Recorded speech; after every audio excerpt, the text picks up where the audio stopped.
चलिए, साध्वी की सियासत, बहुत गर्मा गर्म बहस चल रही है दिग्विजय सिंह के खिलाफ। साध्वी प्रज्ञा आज उन्होंने एक प्रेस कॉन्फ्रेंस की, अपने ऊपर जो उनके मुताबिक जो जुल्म हुए थे उसको रोई भी थोड़ा, और उन्होंने कहा कि मुझे 24 दिनों तक मैंने खाना नहीं खाया, मेरी रीढ़ की हड्डी तक तोड़ दी गई, मुझे पूरी तरह से माजूर सा कर दिया गया, इतने जुल्म हुए, लेकिन मैंने कहीं ना कहीं इनके आगे नहीं झुकी, क्योंकि मैं इनके आगे झुकना मतलब राष्ट्र की अस्मिता, राष्ट्र की जो भावना है, राष्ट्र का जो मान है, उसको झुका देना। इस तरह की उन्होंने बहुत सारी बातें कही और बार बार वो यही कहती रही कि आपको इसका कहीं ना कहीं हिसाब चुकता करना। और सोशल मीडिया भी बिल्कुल जो जैसा कि ग्राउंड एक बनाया गया है वो बन गया है। मैं अपने साथ अनुराग जी को भी जोड़ना चाहूंगा। अनुराग जी हमारे साथ सीनियर सहाफी के तौर पर हैं। अनुराग जी, मुसलमान लड़के 10-10, 15-15 साल कांग्रेस के दौर में, यूपीए के दौर में आतंकवाद का इल्जाम लगा करके जेल गए, उसके बाद बाइज्जत कोर्ट से बरी होकर के आते हैं और उसके बाद वो निर्दोष कहलाते हैं, ये सच है। इसी तरह से साध्वी प्रज्ञा, हालांकि अभी वो निर्दोष साबित नहीं हुई, लेकिन उन्हें जो बेल दी गई है उसमें बहुत सारे मामलों में कहा गया है कि उन पर मामला बनता ही नहीं और वो आकर के इलेक्शन लड़ रही है। ऐसे में विपक्ष की तरफ से इस तरह से इल्जाम लगाना, लगातार उनको टारगेट करना और उनका ग्राउंड पे जमानत नहीं दिया, उनका अपना एजेंडा, जिस तरह से वो इस इलेक्शन को लड़ने की कोशिश कर रही है बीजेपी, कैसे आप इसको देखते हैं? देखिए इमरान जी, इसको मैं जो एक जर्नलिस्ट नजरिए से अगर देखा जाए तो इसको दो हिस्से में पहले बांट देना चाहिए। पहला, अगर कांग्रेस और दूसरे विपक्षी दल अगर ये कहते हैं कि साध्वी प्रज्ञा का चुनाव लड़ना गलत है, तो आप दूसरे पक्ष में उठा दीजिए, लिस्ट इतनी लंबी निकलेगी कि आप गिन नहीं पाइएगा। तो अगर आप एक पक्ष को ये कहते हैं कि तुमने इसको जो एक मुलजिम है उसको आपने क्यों टिकट दिया, क्यों चुनाव लड़ा रहे हैं, तो आपके पास अपने पास भी फेहरिस्त बहुत लंबी है। तो आप जब तक खुद साफ नहीं है तब तक आप दूसरे पे आरोप मत लगाइए। तो उसमें फिर वही बहस हो जाएगी, जैसे महेश जी बोलेंगे आपके उतने नाम है। नहीं, कांग्रेस पार्टी ने एतराज नहीं किया है, जो भी क्लियर कर लीजिए। विपक्ष वो किया है जिन्होंने उनके ऊपर बात कीजिए, वो किया है फारूक। अनुराग जी, इसमें ये हुआ है ना, इसमें ये हुआ है कि एनआईए ने कहीं ना कहीं बहुत सारे मामलों में कहा कि हम इनके खिलाफ सबूत नहीं है। बाकी अदालत ने कटघरे में एनआईए को खड़ा किया कि सबूत आप सही ढंग से पेश नहीं कर पाए। ये भी एक सच्चाई है। देखिए, अब जो इन्वेस्टिगेटिव एजेंसी है, जो भी इन्वेस्टिगेशन कर रही है, उनको अगर हम लोग चैलेंज करने लगेंगे तो बहुत मुश्किल हो जाएगी। फिर तो सारे केसेस ही हमें खोलने पड़ जाएंगे। हालांकि इस केसेस में जो हमारे यहाँ पे जो अपने पैनलिस्ट बैठे हैं उनकी भी अपनी विचारधारा अलग ही अलग है, लेकिन अगर हम इसके चुनाव पे जो इंपैक्ट होना, अगर हम लोग उसको डिस्कस करें तो आप ये देखिए, प्रथम चरण में जहां बड़ा डलनेस था चुनाव में, एकदम से ये दिग्विजय सिंह और साध्वी प्रज्ञा के आमने सामने हो जाने से चुनाव में एक अलग ट्विस्ट आ गया। इसमें कोई शक नहीं। आज तक जो दिग्विजय सिंह जी कांग्रेस के एंटी हिंदू सेंटिमेंट के पोस्टर बॉय होते थे, उनके अगेंस्ट आपने, बीजेपी ने ऐसा चेहरा खड़ा किया कि जो वाकई कांग्रेस को, देखिए अगर आप पुरानी बात करें तो कांग्रेस कभी भी ओपनली पोलराइजेशन की बात नहीं करती थी। वो एक ये चीज मान के चलती थी कि एक वर्ग विशेष का वोट उनके साथ है और बाकी हमने कितने मैनेज करने हैं। शकील भाई हो सकता है कि हमसे एतराज ना रखें, इत्तेफाक ना रखें, लेकिन ये है। उसके अलावा जो है बाकी वोट वो कास्ट लाइन पे अपनी तरफ लाते थे। इस बार क्या हुआ है कि आपने, और 14 के चुनाव में भी यही हुआ था कि आपने पोलराइज किया तो जो उसकी प्रतिक्रिया हुई कि वो दूसरा वर्ग भी पोलराइज हो गया, तो वो बड़े पैमाने पे हो गया। आप और जो पुराने कांग्रेस के जो सधे हुए नेता लोग होते थे वो कभी भी इस टाइप के पोलराइजेशन की शुरुआत नहीं करते थे। ये बीजेपी आप अगर देखें तो इस बार भी उन्होंने पोलराइजेशन की शुरुआत इस तरह से वो कर सकते ही नहीं। बीजेपी को हमेशा लाभ मिलता है प्रतिक्रिया का, जब दूसरी पार्टियां करती हैं पोलराइजेशन तो उनको लाभ मिलता है। अब आप पूरे उत्तर प्रदेश में घूम घूम के सारे आपके राजनीतिक समीकरण जो है एक वर्ग विशेष के वोट पे बनाए जा रहे हैं, तो आप कैसे ये उम्मीद करते हैं कि दूसरा वर्ग पोलराइज नहीं होगा? जी, मैं यही बात कहने की कोशिश कर रहा था अभी ब्रेक से पहले। एक्चुअली बिल्कुल यही बात मैं कहने की कोशिश जो ये हमारे आज के पॉलिटिशियंस हैं, इनके साथ प्रॉब्लम क्या हुई है कि वो लोग वोटर को एक फॉर ग्रांटेड लेने लगे हैं। उनको लगने लगा है कि ये हमने इनको डरा दिया, अब ये हमारे पास ही आएंगे। ये एक बहुत गलत मतलब कहां से, मतलब स्ट्रैटेजी जो ग्राउंड लेवल पे जाके जो बातें होती वो मेरे ख्याल से ऊपर के नेताओं तक पहुंचती ही नहीं है। उनको बताया नहीं जाता है कि तुम्हें स्ट्रैटेजी किस ग्राउंड पे बनानी है। तुम पोलराइजेशन कर रहे हो, इसकी जो प्रतिक्रिया हुई, इसका जो रिएक्शन हो गया, वो अगर वो ग्राउंड पे आ गया, अभी तो सिर्फ 2 चरण कंप्लीट हुए, आपके बाकी के चुनाव में क्या नतीजा निकलेगा? ठीक है, ये बहुत अहम बात है। महेश वर्मा जी, हम देख रहे हैं दिग्विजय सिंह ने नर्मदा की परिक्रमा करके लंबी उन्होंने नर्मदा यात्रा की थी और अपनी एक जमीन पुख्ता की बनाई। उसके बाद जब साध्वी प्रज्ञा को आप लोगों ने उनके खिलाफ उतारा, तब उनकी प्रतिक्रिया बड़ी सधी हुई आई। उन्होंने कहा कि स्वागत है और हम सबको भगवान ये ताकत दे कि हम सत्य अहिंसा के रास्ते पर चलें, और इस तरह की उनकी बातें आई। साध्वी प्रज्ञा के सीधे बयान आ रहे हैं या इस तरह की उनकी बातें आ रही हैं कि दिग्विजय सिंह को सबक सिखाना है, इनको जो है इस तरह के लोगों को उनके कृत्यों की सजा देना है, या इस तरह से जो आपके यहां से शुरुआती ऐसे आक्रमण हो रहे हैं उसको हम क्या समझें? ये तो सीधे तौर पर ध्रुवीकरण है। सीधे तौर पर अब आप लोग सोच रहे हैं कि 5 मरहलों में, 5 दौर में जो चरण बचे हैं उसमें इलेक्शन को दूसरे। तो मेरा आपसे शुरू में भी ये सवाल था कि जो बाकी मुद्दे हैं जो शकील साहब उठा रहे हैं, जो एसके मुखर्जी साहब उठा रहे हैं कि रोजगार का मुद्दा, आप खुद कहते हैं बहुत विकास किया, वो मुद्दा, राष्ट्रीय सुरक्षा का मुद्दा, तमाम अच्छी बातें, अब वो क्या हवा हो जाएंगी? 5 दौर में सिर्फ यही चलेगा जैसा कि आप लोग माहौल बनाने की कोशिश कर रहे हैं? सर महेश जी, आप ही से सवाल है सर। मेरे से मुझे लगता है मेरा सवाल सुनने में आप इतने खो गए। इतना अच्छा सवाल मैंने पूछ लिया कि शायद एसके मुखर्जी साहब कुछ कहने वाले हैं। मैं कहना चाह रहा था, आप कह लीजिए। मैं आपसे ये कहना चाह रहा हूँ कि साध्वी प्रज्ञा जी के बारे में जिस तरह के अनर्गल प्रलाप, जिस तरह के अपशब्द, अभी उन्होंने एक बात रोते रोते कही कि इस अपने जब देश परतंत्र था ना, तब भी किसी महिला या किसी बालिका के साथ ऐसा अत्याचार नहीं किया गया जो यूपीए सरकार में उनके साथ किया गया। उनकी रीढ़ की हड्डी तोड़ दी गई। आप कल्पना कीजिए कि एक बच्ची का रीढ़ की हड्डी तोड़ी जा रही है और किस तरह से मारा गया होगा उसको, कितना उसने, मतलब आप एक सोचिए कि कोर्ट ने आज के डेट में जिस दफा में उसको मारा गया, तोड़ा गया, उसकी रीढ़ की हड्डी तोड़ी गई, कोर्ट ने कहा कि इस धारा से, इस चीज से इसका कोई लेना देना नहीं है। बताइए वो दिन कौन लड़, दिग्विजय सिंह जो है उस साध्वी को किसने कहा, अपशब्द किसने कहा, उसको आतंकवादी किसने घोषित किया बिना कोर्ट के वर्डिक्ट आए बगैर? आज उसका जवाब कौन देगा? दिग्विजय सिंह देंगे। और कोई उस पाप का प्रायश्चित जो है दिग्विजय सिंह को करना होगा। इस्लाम को और इंसानियत को शर्मसार करने वाला।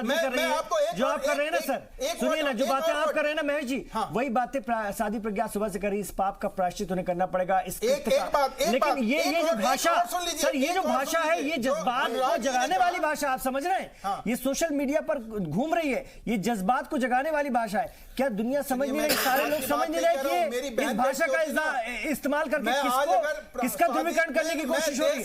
देश के 130 करोड़ जो भारतीय हैं उसके लिए वो बहन और बेटी की तरह है।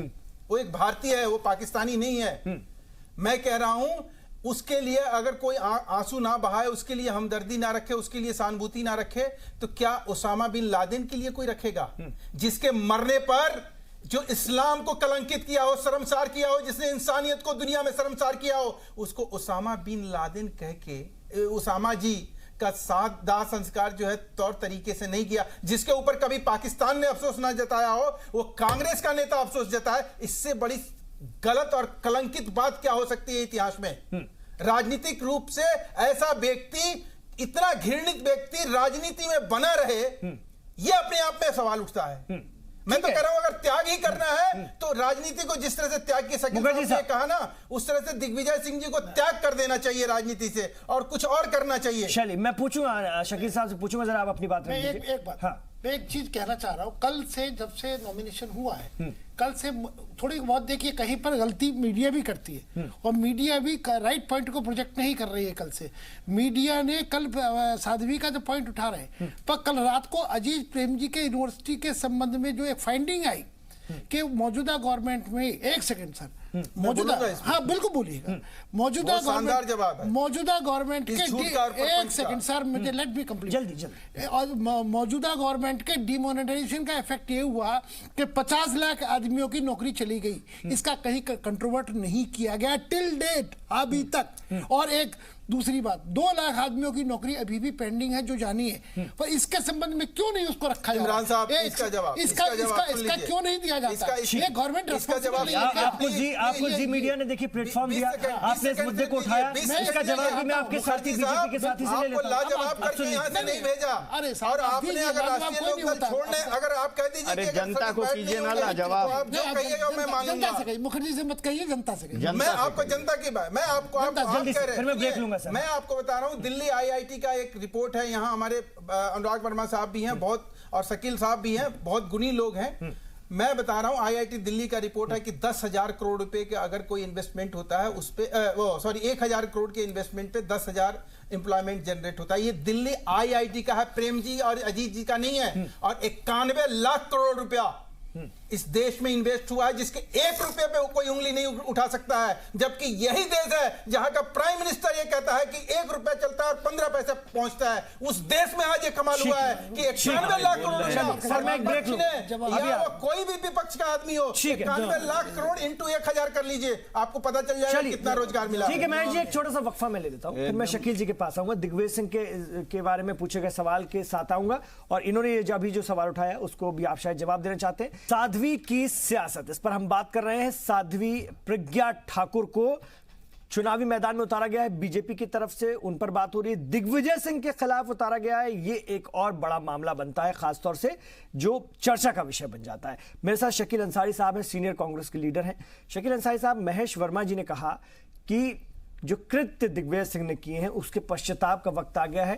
कायदे से तो उनको संन्यास ले लेना चाहिए, त्याग कर देना चाहिए, क्योंकि अब उनके सामने सीधे मुकाबले में साध्वी प्रज्ञा है, और जो उनके बयानात हैं और जिस तरह से इनका कहना है, इनके मुताबिक कि हिंदुओं को टारगेट करने वाले, हिंदुओं को नुकसान कराने वाले, बदनाम कराने वाले हैं, अब उसका बदला लिया जाएगा। नहीं, ये तो बदले की बात कर रहे हैं, बदला ले, और ये जनता की अदालत है और जनता ही फैसला इस पे कर देगी। अब समाज है कि इनकी बात, तो ये तो अगर इस सियासत से, डेमोक्रेटिक प्रोसेस से अगर किसी एक व्यक्ति को विड्रॉ करना चाहिए 5 साल तक लगातार झूठ बोलने की बुनियाद पर, तो नरेंद्र मोदी जी को। अब ये चुनाव जब आया है तो फर्स्ट वोटर को उन्होंने अपील किया। कैसे अपील किया? शर्म आ रही है और कह रहे हैं आप लोग की क्या कहता है फर्स्ट किया है, दूसरे लोग उसका रिएक्शन होता है। उन्होंने फर्स्ट वोटर को कैसे अपील किया है? पुलवामा पर एक वोट दे दो, फला पर वोट दे दो, शहादत पर वोट दे दो। अरे हमारे शहीद भाइयों, जो हमारी सेना, जो हमारी मुल्क की मुहावजत करती है, उसके नाम पर तुम वोट मांग रहे हो? शर्म करो ना, तुमको शर्म आनी चाहिए। दूसरी बात यह है, उसके बाद प्रधानमंत्री जी का एक और बयान आया। लेने वाली सरकार अगर कहे कि राष्ट्रीय सुरक्षा को देखते हुए, अरे इनको बताना होगा ना कि वो इतनी बड़े शहादत जो हुई उसके लिए एक कांस्टेबल को, एक छोटे से अधिकारी को भी सस्पेंड किया कि क्या कर रहे थे, इनकी सरकार थी। और जम्मू और कश्मीर में इनकी भी ही क्या कहता है प्रेसिडेंट गवर्नर रूल थी। उसके बाद इतनी बड़ी घटना घट गई और उसके लिए जिम्मेदार ये है, ये जिम्मेदारी अपनी नहीं लेते हैं और उसके ऊपर वोट मांगते हैं। ये बात शर्म आनी चाहिए कि वोट नहीं मांगना चाहिए, इनको वोट मांगना चाहिए। और इसलिए नरेंद्र मोदी जी को, ये हमारे भाई हैं, हमारे छोटे भाई हैं, हम कहेंगे कि ये बड़ी अपनी पार्टी में बताएं कि इनके बड़े बड़े नेता, उनको विड्रॉ कर लेना चाहिए, त्याग करना चाहिए। इस तरह 5 साल तक लगातार नौजवानों को ठगने के लिए और 5 साल हमारे किसानों की बुरी हाल बनाने के लिए, नौजवानों का भविष्य बर्बाद करने के लिए इनको नहीं आज भाई आप कह रहे दिग्विजय सिंह, नहीं, जब मैं कहता हूं तो आप दिग्विजय सिंह पर ले आते हैं। और उससे नहीं, उससे पहले आप दिग्विजय सिंह की क्या बात कर रहे हैं? उससे पहले आप कम्युनलाइजेशन की बात कर रहे हैं। कम्युनलाइज ये कर रहे हैं, बीजेपी कर रही है। और अगर पुलवामा के नाम पर ये वोट मांग रहे हैं प्रधानमंत्री, इससे ज्यादा शर्म की क्या बात हो सकती है? और इससे ज्यादा कोई शर्म की बात नहीं हो सकती। अभिजीत, ठीक है सर, ठीक है अभिजीत, 1 मिनट में अपनी बात रखिए, फाइनल कमेंट में अनुराग जी सुनूंगा, मेरे पास वक्त नहीं है सर। 2007 से 2006 के बीच की स्थिति में जाना पड़ेगा। उस देश में हो क्या रहा था?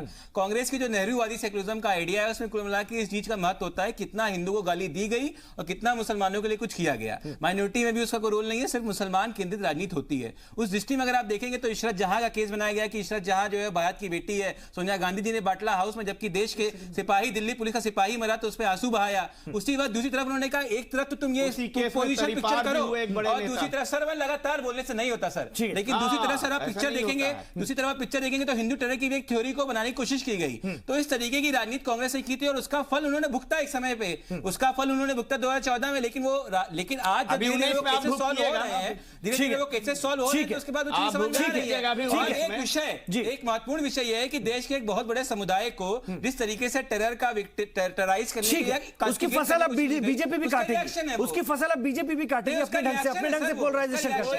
नहीं, जल्दी एसके मिश्रा साहब अपनी बात रखिए, चलिए जल्दी से, 1 मिनट बचा है मेरे पास, सिर्फ 1 मिनट बचा है सर। बोलिए। जो कल और परसों के अंदर जो स्थिति हुई है, देखिए आप हिंदू मुस्लिम की जो भी डिबेट करें खूब करें आप, पर अल्टीमेटली कल और परसों के अंदर जो नेचुरल जो हमारे यहाँ पर इफेक्ट हुआ है, जो बारिश पड़ी और जो किसानों को नुकसान हुआ है, उसके संबंध में प्लीज मेरी मीडिया से रिक्वेस्ट है, हमने लगातार सर आज उसमें दिन भर बात की है, हमारे यहाँ पर इतनी बारिश, बिल्कुल उस पर दिन भर बात की है। ठीक है, चलिए Anurag ji final comment sir, final comment आज के मुद्दे पर अनुराग वर्मा जी का फाइनल कमेंट। आराम से सर, मेरे पास वक्त नहीं है। अनुराग जी फाइनल कमेंट दीजिए, फिर मैं आगे बढ़ूं। आपकी बार किसकी सरकार की तरफ, जल्दी। देखिए अब जो मुझे दिख रहा है कि सेकंड फेज आते आते चुनाव जो है वो भाजपा के अपने इंटरेस्ट में जो डायरेक्शन होना चाहिए उधर टर्न हो गया है, और वो टर्न उन्होंने कम किया है, उनके विपक्षी दलों ने ज्यादा कर दिया है। तो कहीं ना कहीं अब जो कार्ड भाजपा खेलेगी, देखिए इस गेम में भाजपा के पास मास्टरी है, दूसरे लोगों के पास हो सकता है वो भी इंटर्न्स हो, लेकिन ये मास्टर है उसके। तो ठीक है, उसका इन्होंने और दे दिया इनको हाथ में मुद्दा, कोशिश करके अपने ढंग से। अब देखना यह है कि इसका कौन कितना फायदा उठा ले पाता है और अगले 5 चरणों में कितने इसके असरात देखने के लिए मिलते हैं। बहुत बहुत शुक्रिया आप तमाम लोगों का इस चर्चा में शामिल होने के लिए, अपनी अहम राय रखने के लिए। और आइए अब देखते हैं अब की बार किसकी सरकार।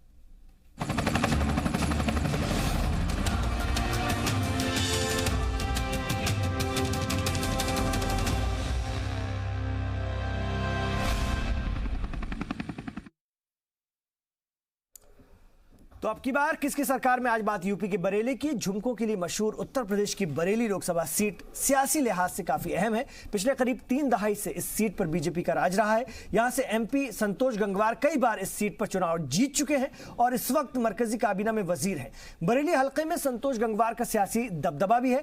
2019 में एक बार फिर बीजेपी को उम्मीद रहेगी कि संतोष गंगवार पार्टी के लिए यहां से कमल खिलाए। बरेली लोकसभा सीट पर पहले आम इंतखाबात से यानी 16 बार इंतखाबात हुए हैं। इनमें बीजेपी ने 7 बार परचम लहराया है। 1952 और 1957 के इंतखाबात में कांग्रेस ने जीत दर्ज की, लेकिन 1962 और 67 में यहाँ कांग्रेस को करारी शिकस्त का सामना करना पड़ा और भारतीय जनसंघ ने इस सीट पर कब्जा कर लिया। हालांकि उसके बाद हुए 3 इंतखाबात में से 2 बार कांग्रेस चुनाव जरूर जीती। 1989 में यहाँ बीजेपी के संतोष गंगवार जीते, जिसके बाद तो उन्होंने इस इलाके को अपने नाम ही कर दिया। 1989 से लेकर 2004 तक लगातार 6 बार एमपी रहे संतोष गंगवार को 2009 में हार का सामना करना पड़ा, लेकिन 2014 में फिर से गंगवार ने इस सीट पर अपनी वापसी कर ली। इस बार भी बीजेपी ने संतोष गंगवार को ही उम्मीदवार बनाया है। बीजेपी का सीधा मुकाबला एसपी यानी अजीम इत्तेहाद के उम्मीदवार भगवंत सरन गंगवार से है। हमारे जो कैंडिडेट जितने भी हैं उनमें सबसे ज़्यादा घूमने वाला मैं ही हूँ, और जब सीधे जनता से इंटरेक्शन होता है तो ये सारी बातें सामने आती हैं। और हम इतना मानते हैं कि जनता मतदाता हम पर भरोसा करता है और हम पर विश्वास करता है। मेरे हिसाब से इस अभी तक तो कोई मुकाबला नज़र नहीं आ रहा है, क्योंकि ना तो सपा बसपा गठबंधन का और ना कांग्रेस का प्रत्याशी है, घूमता भी नज़र नहीं आ रहा है और उनके बारे में कोई ऐसा फीडबैक भी नहीं मिल रहा है कि वो। संतोष गंगवार बरेली में तरक्की के तमाम तर दावे करते हैं, लेकिन उनके इन दावों में कितनी हकीकत है ये अजीम इत्तेहाद के उम्मीदवार वाज़ेह करते हैं। सांसद की बात छोड़े, जो इनके विभाग का काम है, टेक्सटाइल पार्क सैंक्शन हुए कितने दिन हो गए और आज तक उसकी पूर्ति नहीं हुई है और वैसा का वैसे ही पड़ा हुआ है। अगर वो बन गया होता तो निश्चित रूप से बरेली के कम से कम 400-600 नहीं हजारों लोगों को रोजगार मिला होता। गठबंधन से मोदी की, योगी की और अमित शाह की नींद हराम है, सो नहीं पा रहे हैं। और गठबंधन पूरी की पूरी उत्तर प्रदेश की सीटें जीतेगी और बरेली भी उत्तर प्रदेश में ही आती है। बरेली लोकसभा सीट पर वैश्य, दलित और मुस्लिम वोटर्स की बालादस्ती रही है। 2014 आम इंतखाबात में यहाँ कुल 16 लाख से ज्यादा वोटर्स थे। इनमें करीब 9 लाख मर्द और 7.5 लाख खवातीन वोटर्स शामिल हैं। ब्यूरो रिपोर्ट, जी मीडिया।